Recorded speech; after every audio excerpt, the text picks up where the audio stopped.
Hello once again, YouTube.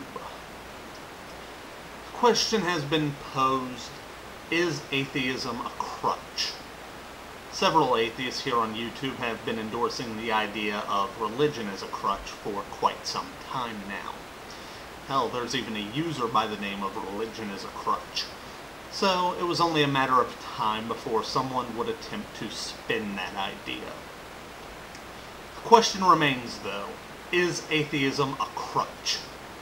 Well, a crutch is something that sustains or supports somebody.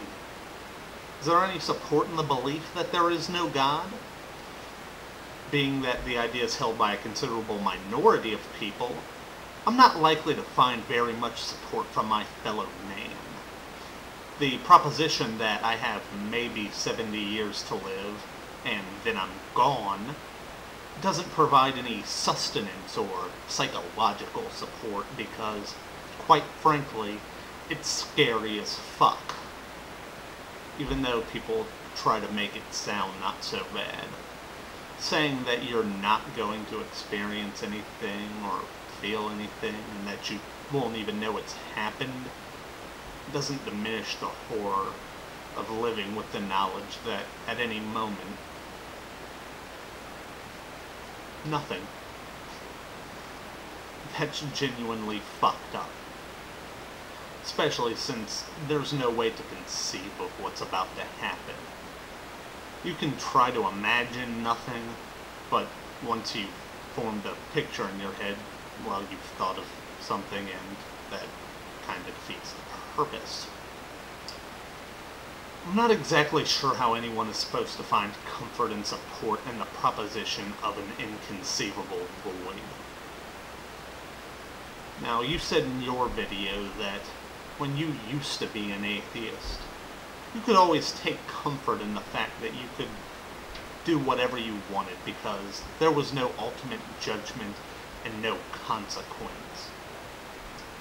There are several things disturbingly wrong with that.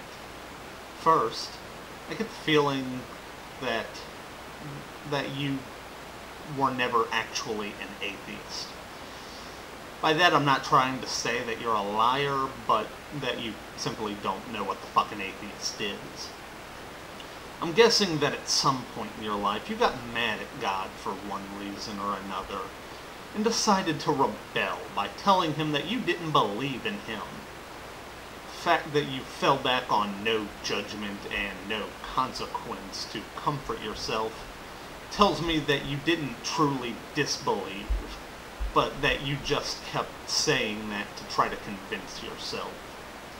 It's a common mistake made amongst religious people who think that being mad at God makes you an atheist, when in fact, if you're mad at God, you have to still believe that he exists, and therefore aren't a fucking atheist. Second, even without God, there are still consequences to your actions, and you're still going to be judged for them. If you're a douchebag, people will judge you, and if you do something really fucked up, such as kill somebody, you're going to be imprisoned. I tend to find both of these stronger personal motivators for the simple fact that they're both things I could actually experience. Prisons are real places, and people are always willing to judge. And third, this is considering that I'm wrong about number one, if you honestly believed that, and there were no consequences, and now God is the only thing that keeps you from killing and pillaging, you're a fucking sociopath. I actually have another video dealing with just that, so instead of repeating a bunch of that here, I'll leave a link on the side. If you haven't figured it out yet, atheism isn't a crutch. There's no solace or comfort that comes from the idea of God's non-existence. You might be tempted to ask why I would believe that there is no God if all of that's the case. Well, because it's right. Or at least that's what all of the evidence I've seen to this point would suggest. And honestly, there really isn't a lot of satisfaction to be gained from being right either.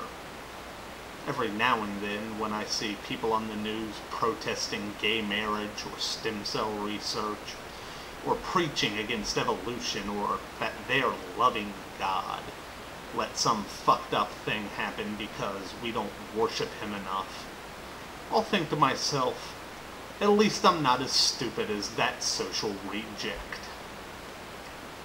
That passes rather quickly, though.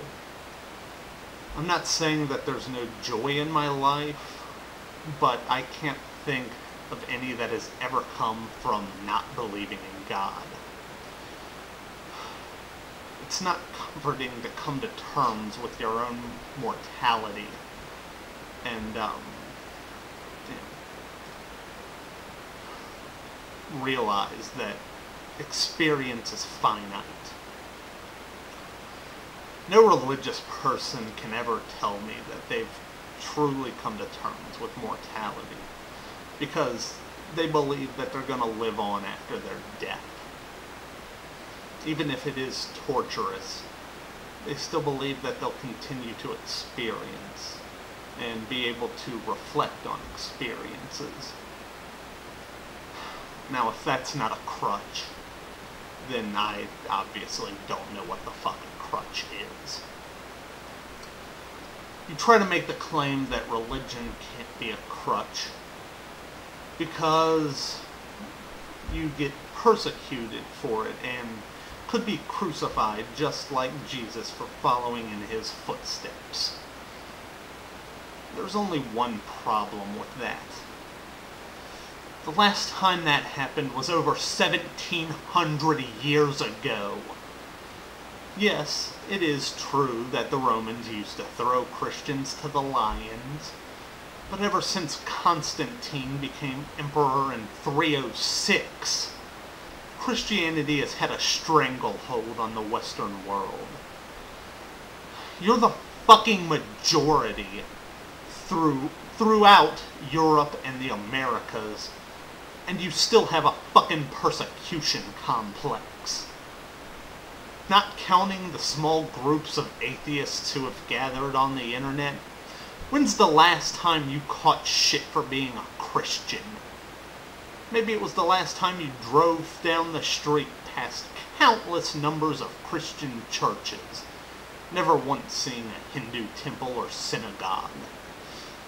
Maybe it was the last time you had one of the several Christian holidays recognized as federal holidays off from work or school. Frankly, I don't remember the last time the United States government ever celebrated Ramadan. Maybe it was when you saw someone getting pissed off because they couldn't mail a bill or deposit their check because it was the Sabbath. And that made you think back to when you had to deal with one of those pesky voodoo laws that's on the books. Possibly, you've been jumped by one of those roving gangs of atheists you're always hearing about on the news, who'd like nothing better than nailing up a Christian or two whenever they can. Well, actually, if you watch Fox News, you probably have heard about those roving gangs. I mean, just the other day, me and the 0 other atheists I know of living in this city of 250,000 people were out scouting for a good Christian we could persecute. That's not to imply there aren't any atheists living in Lexington, Kentucky, but fuck if I know where they are. Seriously though, when was the last time you sat and listened to a group of co-workers openly mentioning God and thought to yourself, will it cost me my job if I get into this conversation? But of course, I guess getting made fun of on the internet and having to listen to a couple people on TV who have different ideas than you is exactly the same thing, isn't it?